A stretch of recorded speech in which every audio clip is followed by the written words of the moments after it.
Hi, my name is Melody. I'd like to share my experience with Tori at Pawlished Dog Training. What I believe sets Tori apart and makes her training so effective is that while you're paying her to train your dog, at the end she's also training you. I've been through training with both of these dogs with Tori. Maizy, I got her from a rescue when she was 8 weeks old, and as soon as she could go into training, I went into PetSmart, signed her up, and we took every training that was available. We started with puppy classes and went all the way through advanced training.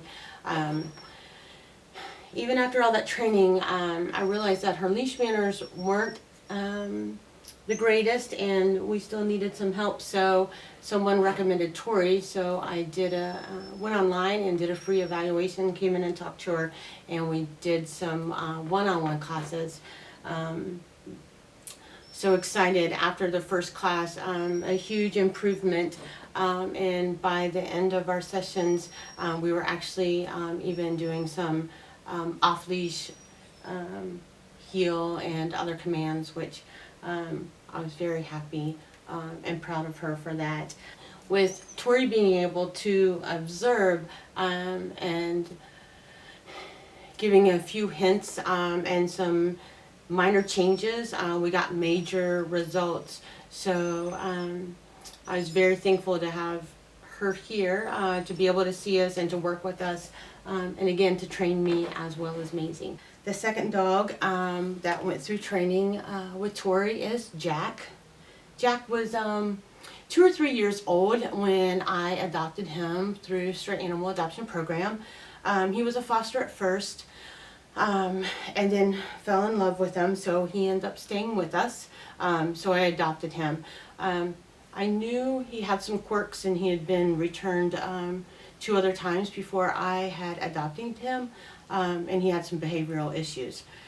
So again, I come to Tori to help me out because I knew that she could. When I came in the first time, I remember I had 4 things that I needed help with. The number one thing being separation anxiety. I live in a condo, and I was getting notes on my door that he was barking the entire 8 hours that I was gone at work in his crate.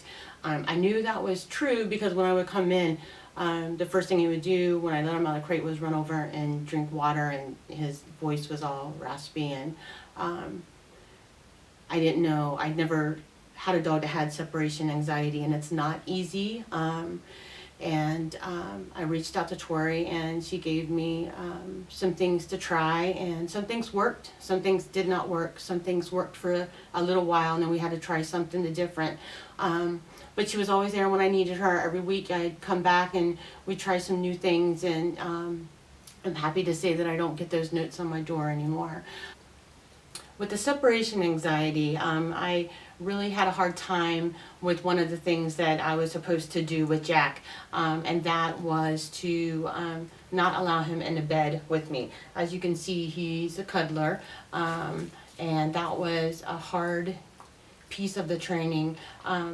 And at first I wasn't doing it, and guess what? I wasn't seeing results. Once I listened and did what she said, guess what? It worked. So sometimes we might not like what we have to do, but she's a professional. We're not. We're coming to her for help. So what she tells you to do, just do it. Be consistent. He's allowed back in the bed now because he doesn't have the anxiety. The second thing that I asked for help on was resource guarding.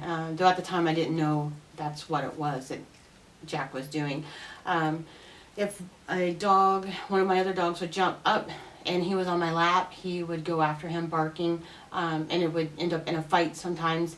And he would exhibit the same behavior if he had a toy and one of the other dogs came near him. So resource guarding was another thing that he had quirks about. When I would walk him on a leash, as soon as we would get outside the door, he would turn into just a little ball of muscle and be so tense, and he would just be looking for anything to bark at and lunge at. People, animals, anything, and walking him was not fun at all. And he was also if I had him around my nieces and nephews, he didn't like kids. So I had to keep him on a leash because he would physically run at them to bite them. So just a few quirks, right? Not much at all. Through training and classes, his confidence has grown. He's still a little nervous, and that's okay. And he's not gonna like other dogs, and that's okay. But he can at least be in rooms with other dogs now and not lunging at them. The resource guarding is gone. The separation anxiety is gone as well.